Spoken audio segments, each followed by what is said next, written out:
몽골이 사막화되니까, 사막화 확장되니까 그 폭염이 한국으로 온다 그랬지 않습니까? 근데 제가 만난 홍양년 씨, 당진군에 삽니다. 작년에 제가 만났거든요. 이분은 어디서 만났냐? 병원에서 만났습니다. 이분의 삶에 영향을 줍니다. 어떻게 영향을 줄까요? 홍양영 씨는 자기 조상대대로 한 번도 폐암에 걸린 적이 없다 그럽니다. 근데 이분이 작년에 제가 병원을 서울에 와서 병원을 찾아갔더니 폐암에 걸렸습니다. 자기 마을 사람들이 18명이 폐암에 걸려 있다 그럽니다. 근데 하필 당진에 살아요. 당진은 어떤 데인지 아십니까? 자, 그러니까 전 세계에서 가장 큰 화력 발전소가 어디에 있는지 아십니까? 네, 맞습니다. 당진입니다. 저는 중국에 있는 줄 알았거든요. 미국에 있는 줄 알았습니다. 당진에 세계 최고의 화력 발전소가 있습니다. 뭐 이런 나라가 어디 있습니까? 이 6기가와트가 여기 있습니다. 바로 이 근처에 사는 분입니다. 근데 그러면 홍양운옹은 그러니까 이분이 이게 없었다면 그러니까 미세먼지죠. 그죠? 그 미세먼지가 없었다면 아마 지금 천수를 누리고 있을 겁니다. 근데 이분이 작년 폐암에 걸려서 의사의 진단은 뭐냐면 수술도 안 되니 집에 가서 맛있는 거 드시면서 기다리라는 거죠. 돌아가실 날을 기다리고 있습니다. 그럼 이게 어디서 영향을 줬을까요? 이게 없었다면 당진만이 아닙니다. 제가 홍양운옹 도대체 1년에 수도권에만 홍양운옹이 몇 명이나 되는지 아십니까? 한번 그 얘기 한번 들어가 봅시다. 오해 하나 풀어봅시다. 오해. 여러분들이 알고 있는 황사나 미세먼지 발원지가 어딘지 여러분 어디로 알고 계십니까? 지금까지? 중국으로 알고 계시죠. 그죠? 근데 이거 기상청 자료를 보면 71%가 71%가 유입 황사의 거주 몽골입니다. 미세먼지도 발원지는 몽골입니다. 제가 작년에 중국에 한국 과학자가 중국 유엔에 어떤 토론을 하는데 중국 과학자한테 한국 사람이 얘기를 했습니다. 한국 과학자가. 중국 뭐 노력한다고 얘기하는데 황사 문제나 잘 해결해라고. 에? 한국어로는 황사 문제나 잘 해결해라. 그랬거든요. 그랬더니 그 중국 과학자가 이를 쳐다보더니요. 되게 무식한 사람, 무시하듯이 얘기하더라고요. 황사는 몽골에서 와. 왜 중국에서 온다고 얘기하니? 중국은 지금 어느 정도냐면 중국은 매년 불어오는 모래먼지 폭풍일이거든요. 폭풍 발생 일수가 2.5일입니다, 평균. 근데 몽골은 48일입니다. 날이 계산이 다릅니다. 몽골은 1년에 48일 동안 모래먼지 폭풍이 불어옵니다. 이 모래먼지 폭풍이 바람이 황사와 미세먼지와 관련되어 있습니다. 운반체 역할을 해주거든요. 이렇게 옵니다. 그러니까 이게 아까 제가 보여줬던 울란바토르 서쪽으로 200km 떨어져 있었던 바양노르라는 지역에서 발생하는 모래먼지 폭풍입니다. 이 폭풍을 기억해 주시기 바랍니다. 이게 1년에 48일 이상 발생합니다. 이게 어떻게 오느냐? 이게 집입니다. 300m 규모로 옵니다. 이거 어디서 본 장면이죠? 영화 인터스텔라 보신 적 있죠? 인터스텔라에 지구의 마지막 모습을 이 모래먼지 폭풍으로 보여주거든요. 흡사 이것은 마지막 날을 보는 것입니다. 자, 이게 황사 발생, 미세먼지 발생 메커니즘입니다. 몽골에서 모래먼지 폭풍이 뜹니다. 이게 어디로 가느냐? 무거워서 떨어지고요. 중국으로 갑니다. 중국에 대기오염 물질하고 섞이거든요. 그래서 한국으로 들어옵니다. 제가 이 비유하자면 몽골에서 미사일 운반체가 뜹니다. 중국으로 가면서 대기오염 물질이라는 이 탄두를 장착을 합니다. 그래서 어디로 떨어지느냐? 한국에 떨어집니다. 이게 메커니즘입니다. 그러니까 홍양훈 씨는요, 단지 화력발전소의 근처에 살기도 하지만 서해 안에 치고 들어오는 이 미세먼지와 황사의 영향을 받게 된 거죠. 그러면 수도권에 1년에 몇 명의 사람들이 조기 사망하는가? 미세먼지로 15,000명입니다. 1년에. 전 잘 모르겠지만 한국의 OECD의 자살률이 1등이거든요. 근데 10,000명입니다. 1년에. 15,000명의 사람들이 그냥 조기 사망합니다. 어떻게 생각하십니까? 수도권에. 이게 임종환 교수, 인하대의 임종환 교수팀이 발표한 2015년 역학조사 결과입니다. 전국적으로 하면 3만 명 이상이 조기 사망할 겁니다. 사망률이 15% 이상이 됩니다. 이게 미세먼지 효과입니다. 2도씨, 그죠? 2도씩으로는 돼서 발생한 문제거든요. 근데 올해 5월 8일 전에는 엄청난 미세먼지가 발생했거든요. 근데 5월 8일, 5월 9일부터 어떤 일이 생기죠? 올해 5월 9일 전에는 막 미세먼지로 대한민국이 떠들썩했습니다. 근데 5월 9일부터 깨끗해졌거든요. 왜? 바람의 방향이 바뀝니다. 북서풍에서 동남풍으로 바뀌거든요. 근데 그 뒤에 발생한 건 뭐죠? 가뭄과 폭염이 발생했습니다. 그 뒤에 갑자기 막 폭우가 나타나고요. 그리고 지금부터 이제 가을이 되나 했더니 뭐가 발생하죠? 미세먼지가 오기 시작합니다. 드디어 미세먼지 계절이 시작될 겁니다. 이 안전한 데가 아니에요, 대한민국은. 그것이 지금 1도와 2도가 오른 효과다. 그러니까 엄청나게 많은 홍양농이 1년에 저렇게 돌아가시고 있습니다. 그러면 시간이 지나면 괜찮아질까요? 아닙니다. 10년이 지나면요, 15,000명에서 수도권만 25,000명의 조기 사망자가 늘어날 겁니다. 이게 원인이 어디에 있다? 기후변화입니다. 주요 원인은. 그러면 우리보다 먼저 기후변화가 일어난 지역이 어디냐? 아시아보다도, 아시아는 1990년대 이후부터 엄청나게 온실가스가 늘어났거든요. 100억 톤 이상. 아프리카입니다. 아프리카 사하라 사막 이남이 기후변화가 일어난 지역입니다. 이 지역 볼까요? 제가 이 유엔의 2015년도 유엔이 발표한 보고서입니다. 2015년 사하라 사막 이남이 사막화와 기후변화가 일어난 지역입니다. 아프리카가 문제가 되는 것은 사하라 사막 이남 지역입니다. 그 이남은 문제가 안 됩니다. 사하라 사막 이남이 기후변화와 사막화의 피해 지역입니다. 여기서 2억 명의 사람들이 짐을 떠났습니다. 아까 자기 사는 터전이 파괴돼 버렸기 때문에 그 마을이 파괴되고 공동체가 파괴돼 버렸습니다. 2억 명이 집을 떠났습니다. 그 중에 1년에 100만 명 이상의 사람들이 지중해를 건너서 유럽으로 가고 있습니다. 지금 한 1,300만 명의 사람들이 유럽에 갔습니다. 2억 명 중에 1년에 5,000명의 사람들이 바다에 빠져 죽죠. 이런 일이 일어나고 있는 지역입니다. 근데 이 기후변화와 사막화가 일어난 지역이 똑같습니다. 여기가 식량폭동이 일어난 지역입니다. 2007년도, 2008년도. 그것도 2007년도, 2008년도에 전 세계 60건의 식량폭동이 일어났습니다. 그런데 그 중에 가장 잔인하게 진압을 당한 30건이 이 지역에서 일어납니다. 그리고 테러가 발생한 지역하고 같습니다.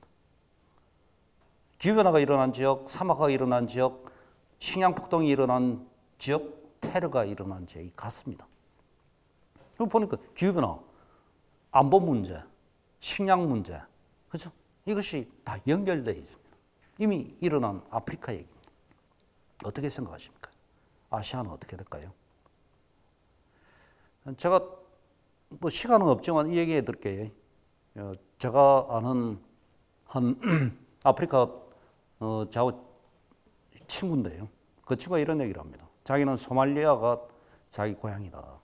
근데 소말리아 모가디슈에 바로 저렇게 집을 떠난 사람이 16살 되는 애가 이름은 누군지 모르겠지만 왔다는 거죠. 한 해. 걔는 배가 고팠겠죠. 잘 살기 위해서 왔는데 꿈을 갖고 모가디슈에 왔습니다. 소말리아 수도거든요. 꿈을 갖고 왔습니다. 자기 고향 다 파괴된 거죠. 그랬더니 어느 날 아침에 이렇게 양복 입고요. 넥타이를 맨 신사가 나타난 거죠. 그래서 점심도 사주고요. 식량도 주고 옷도 사주고요. 그 다음에 그 신사는 그 친구에게 16살 되는 그 친구에게 뭘 주느냐면 꿈을 하나 더 줍니다. 결혼도 시켜주거든요. 근데 6개월 뒤에 어떤 일이 생겼느냐. 그 아이의 꿈. 6개월 뒤에 그 아이는 호텔에 가서요. 자살 폭탄 메고 자살 폭탄을 터뜨립니다. 폭탄을 터뜨립니다. 이게 테러의 양상입니다. 테러는 종교하고 관련 없습니다. 테러는 빈곤하고 관련되어 있습니다. 오케이? 아시아는 그러면 향후 28억 명이 환경난민 전략 위기에 처해 있는 전 세계적으로 28억 명이고요. 그 중에 봅시다. 단 2008년, 2012년 4년, 5년 동안에 1억 4,400만 명의 환경난민이 발생합니다. 어디서 주로 발생했을까요? 아시아입니다. 전 세계 2000년대 이후에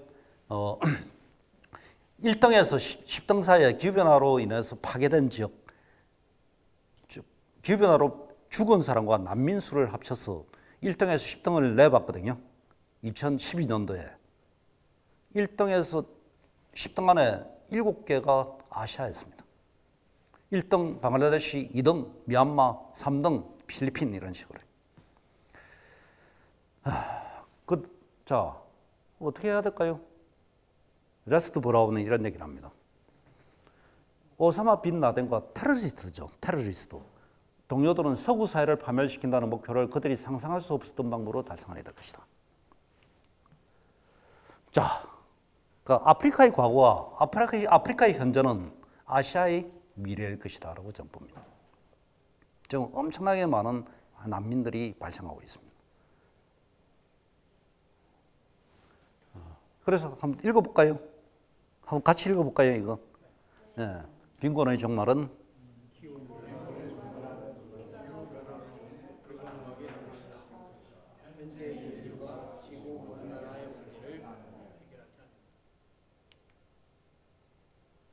이 21세기 말에 한번 읽어보시죠. 섭씨 4도가 오르고 20년 또는 30년 안에 섭씨 2도가 상승한다. 4도가 오르면 식량 생산의 70%가 감소해 인류는 굶어 죽을 것이다. 그죠? 근데 이거 환경운동가가 말한 것 같죠? 과격한. 아닙니다. 2014년 세계은행의 보고서에 나와 있는 겁니다. 기후변화가 일어나면 2도가 오를지, 지금 4도가 오를지 모르거든요. 그러면 지금부터 백신이 있는지 하면, 그죠? 저렇게 심각하다면 백신이라도 있어야 될 것 아닙니까? 그죠? 백신은 뭐죠? 한번 딱 맞으면, 그죠? 치료가 딱 되는 백신이 있으면 좋겠죠? 근데 지금 기후변화를 일으킨 책임은 누구한테 있을까요? 우리에게 오신 분들이 기후변화를 일으키는데 책임이 있다고 생각하십니까? 어느 정도 있죠? 얼마나 있는데요? 많다고 생각하십니까? 근데 우리나라 온실가스를 발생시킨 45%는 거의 90%는요. 기업하고 관련되어 있습니다. 45%는 석탄화력 발전소에서 나오고 있고요. 온실가스에. 그 철강회사 뭐 이런 조선 뭐 이런 데서 에너지 과다 산업 이런 데서 발생합니다. 일반 2,200만 가구는요 10%밖에 발생시키지 않습니다. 우리는 10% 정도 책임이 있습니다. 90%의 책임은 대자본에게 있습니다. 석탄화력 발전소하고 여러분들이 돈 법니까? 여기 석탄화력 발전소 업계에 있습니까? 없죠. 네. 대다수 대자본이 돈을 벌고 있습니다. 그래서 기후변화를 일으키는데 절대적 책임은 대자본에게 있습니다. 자, 대자본이 백신을 만들고 있습니다. 대자본이 백신을 만든다니까요. 백신이 뭔지 아시죠? 백신 만드는데 1조 원의 돈이 들 수도 있습니다. 회수해야 되거든요. 상업적입니다. 대자본이 드디어 찾아냈습니다. 청정에너지를 찾아냈습니다. 청정에너지의 재발견을 했습니다. 청정에너지의 재발견은 대단히 중요한 건데요. 이것은 경제 패러다임을 바꾸고 있습니다. 현재. 패러다임. 석탄의 시대와 석유의 시대가 가고 있습니다. 대자본이 청정에너지의 재발견이거든요. 청정에너지 전기자동차 과거부터 있었습니다. 100년 전에도 전기자동차 있었거든요. 그런데 이것을 발견했습니다. 자, 그동안 지구를 망가뜨리면서 돈을 벌었던 대자본이 지구가 파괴된 곳에서 백신을 만들면서 돈을 벌 준비를 하고 있습니다. 대자본이 봅시다. 애플사, 구글, 페이스북 뭐 이런 여기가 지금 청정에너지를 주도하고 있습니다. 이 여기가 2020년도에 이들은 100% 자기들이 쓰는 에너지를 다 청정에너지로 태양광, 풍력으로 만들고 있습니다. 왜? 돈이 되니까요. 돈이 되니.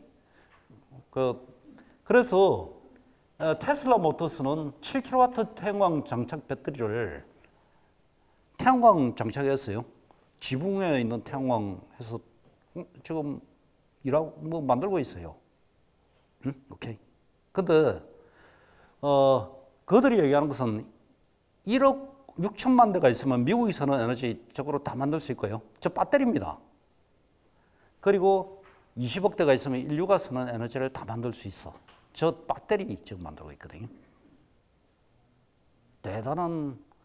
근데 왜 이것을 이렇게 되면 이 배터리가 있으면요 어떻게 되느냐? 한국전력 필요 없습니다. 우리 집에서 전기 만들면 됩니다. 우리 집에 지붕 요즘은 워낙 발달돼 갖고요. 기와장처럼 생긴 태양광 발전 패널이 있습니다. 그냥 땅 필요 없습니다. 그냥 유리창에 갖다 붙이면요 태양광 발전이 됩니다. 땅이 많이 필요하다 태양광 만들려면 이거 굉장히 무식한 얘기입니다. 그 얘기 지금 땅 필요 없습니다. 그러니까 우리나라 이상하게 원전 얘기가 나오니까 땅이 많이 필요하다 이렇게 얘기하는데요.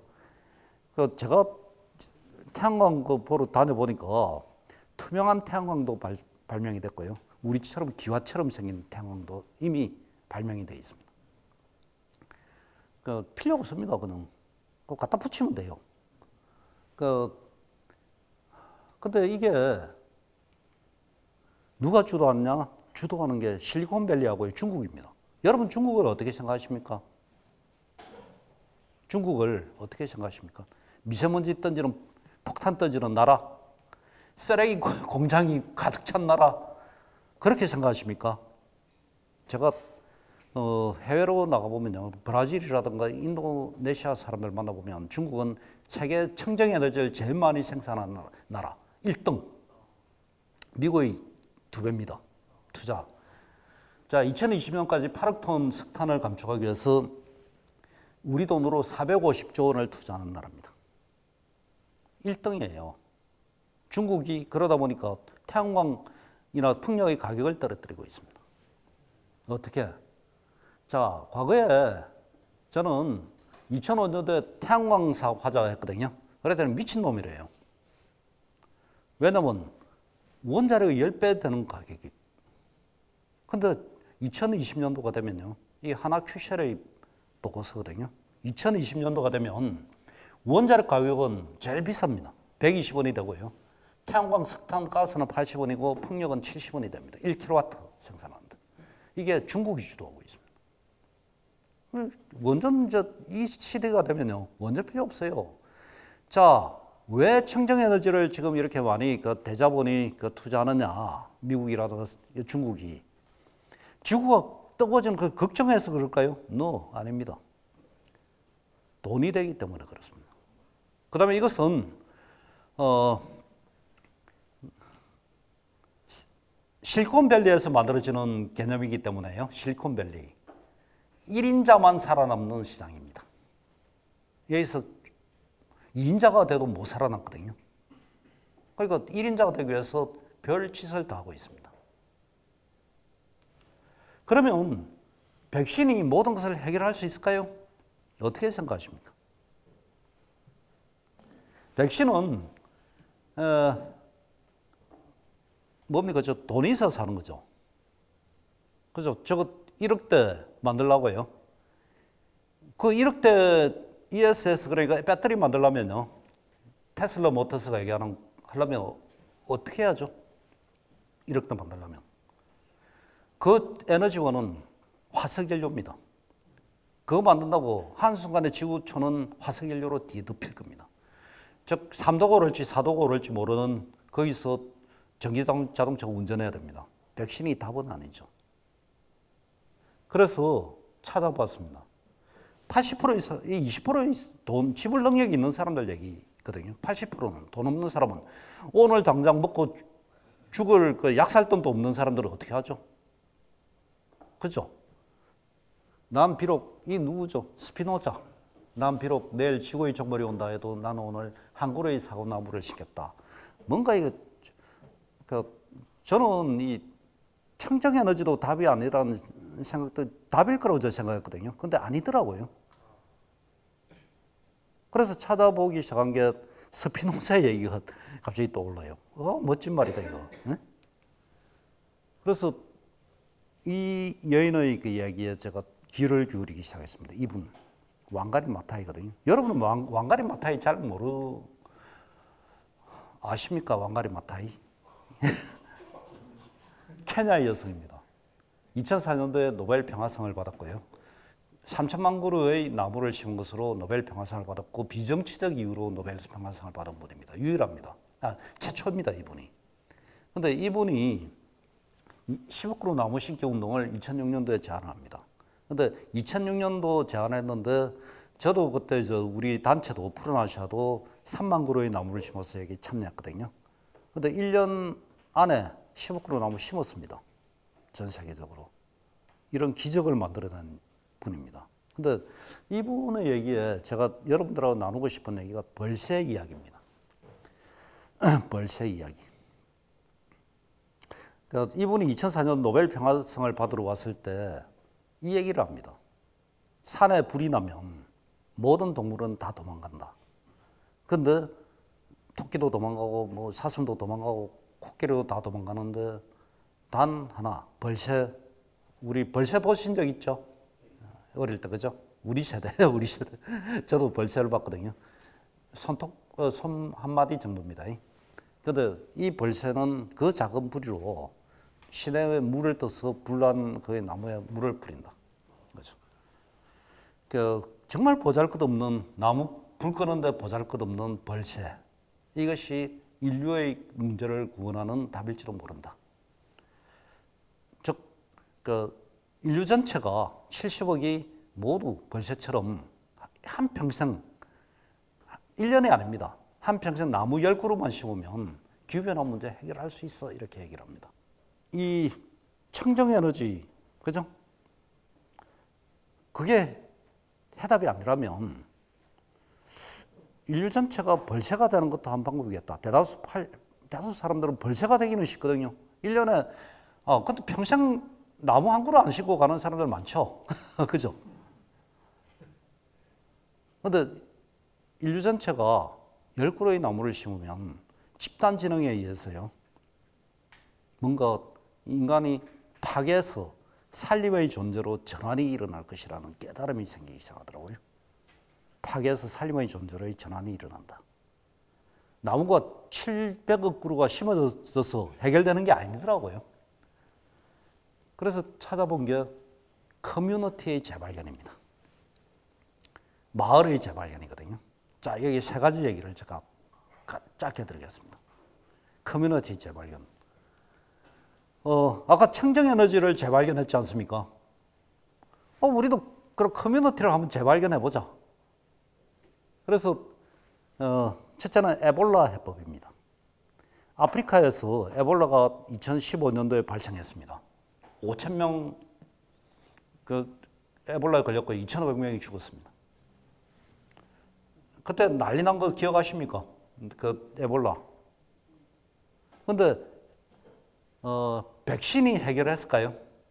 에볼라는 백신이 만들어지지 않습니다.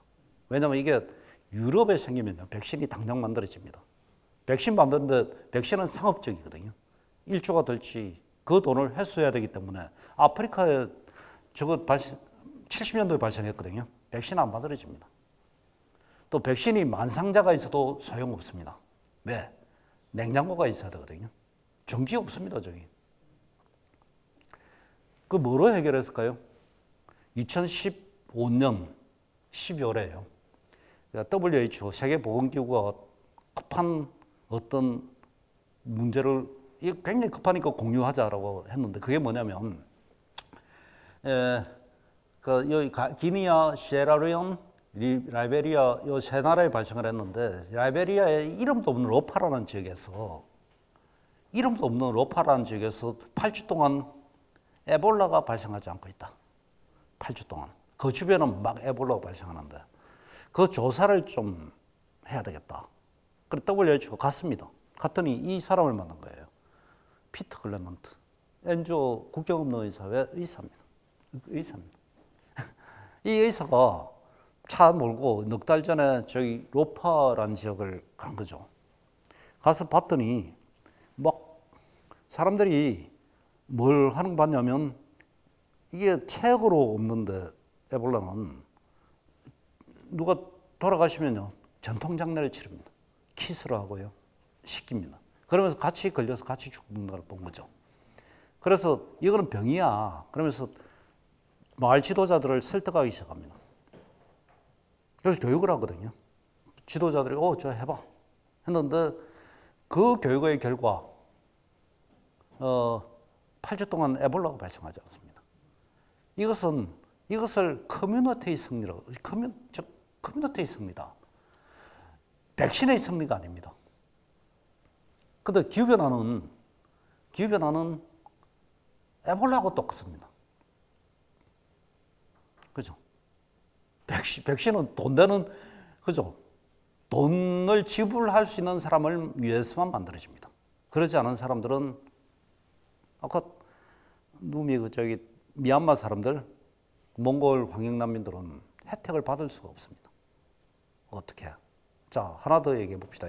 커뮤니티.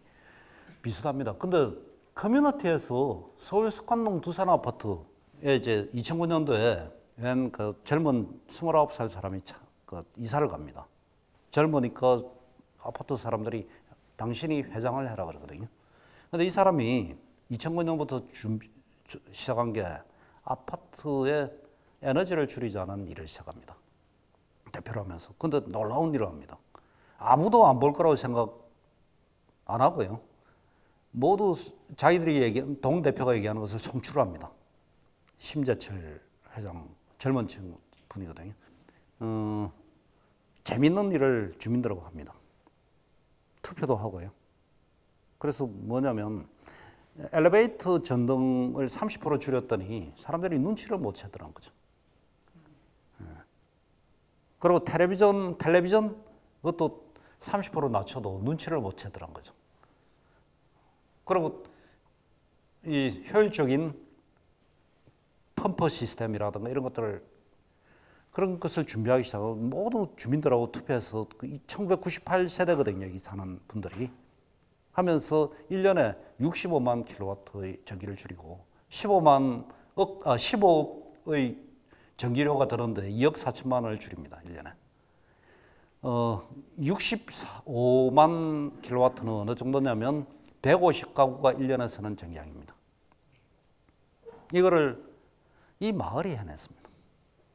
저는 이걸 보고 놀라운 기적이라고 생각하거든요.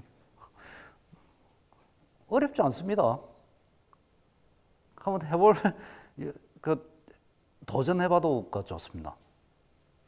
이게 그 다음에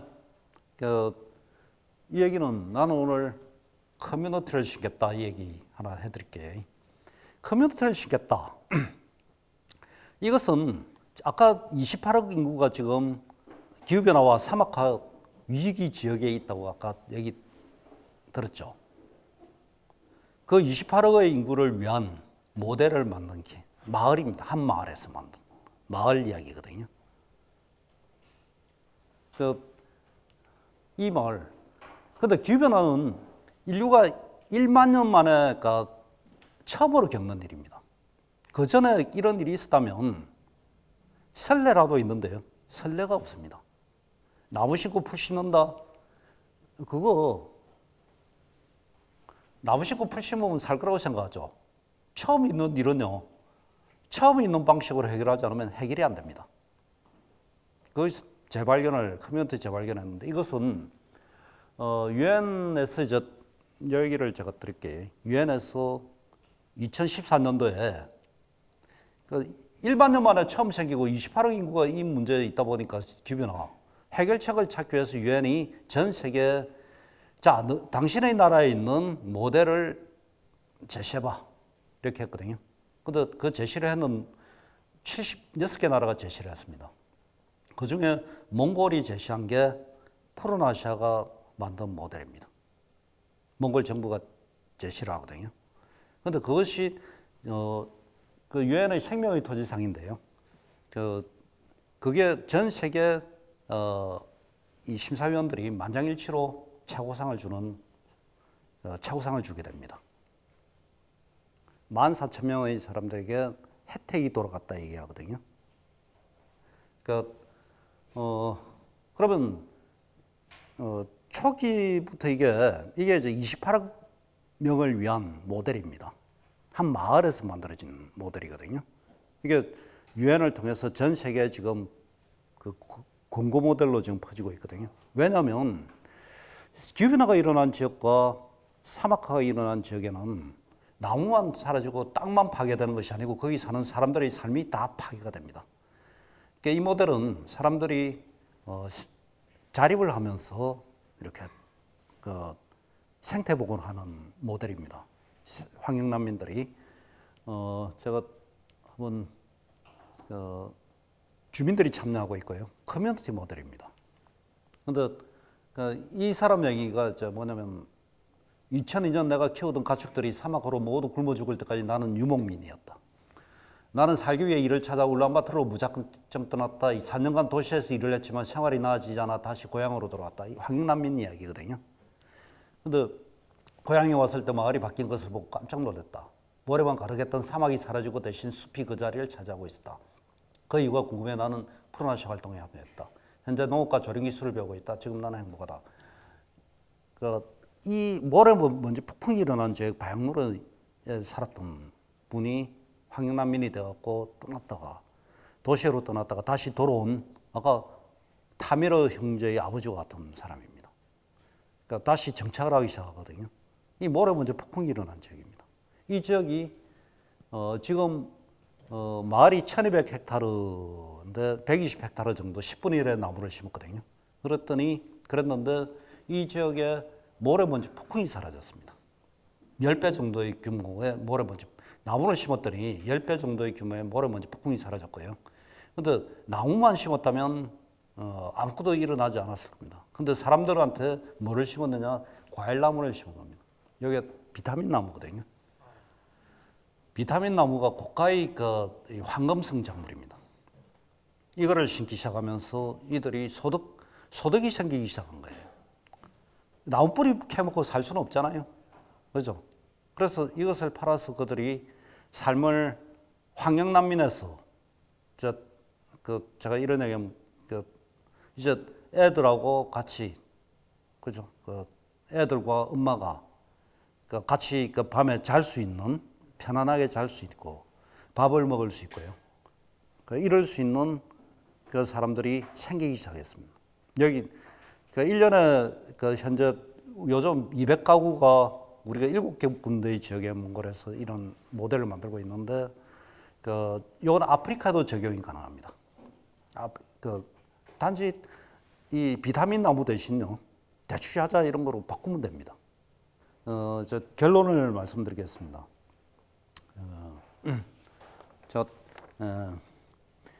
최근 이제 푸른아시아 제 있는 단체가 푸른아시아고 저는 사무총장입니다. 그런데 사무실에 근무하는 우리 젊은 활동가가 있습니다. 임신을 했습니다. 그런데 11월 달에 아이를 낳습니다. 나는 아직 이 태어나지 않은 그 아이를 생각해 보고 있습니다. 오늘 여러분들을 위해서 제가 이걸 한번 생각해 봤거든요. 기후위기를 만들지 않은 세대입니다. 태어나지 않았기 때문에.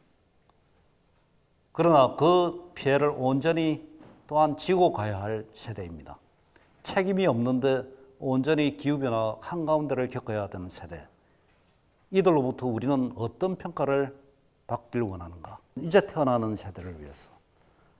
다 파괴시킨 우리 선조들 아니면 뭐 할아버지 할머니 이런 얘기를 듣고 싶습니까? 아니면 문제가 있었는데 해결을 했다.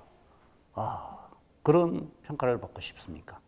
그건 전적으로 여러분들한테 달려 있습니다. 만일 후자 문제를 해결하고 싶다면요. 이거 어떻습니까? 10억 그루 나무 심기를 같이 해보면 어떻습니까? 10억 그루 나무 심기 아까 왕가리 마타이 씨가 10억 그루 나무 심기를 1년 동안 해서 성공했다 그랬지 않습니까? 2011년도에 왕가리 마타이는 죽었습니다. 돌아가셨습니다. 그 다음에 이 운동이 없어졌거든요. 다시 복원을 하려고 합니다. 10억 그루 나무 심기 어떻게? 아까 커뮤니티 방식으로 하면 됩니다. 그러면 2만 평방킬로미터 생태 복원으로 20만 평방킬로미터의 환경이 개선됩니다. 10배 정도. 한반도만한 땅의 크기가 10억 그루 나무 심으면 개선이 되고요. 100만 명의 환경 난민이 삶을 다시 회복할 수가 있습니다. 그러니까 국경을 넘어서 이런 운동을 저는 이제 테라시아 운동이라고 그러거든요. 테라, 땅이란 뜻이고요. 아시아의 땅을 살리는 운동을 한번 벌려 나오고자 하는 운동을 여러분들한테 제안하고 싶습니다.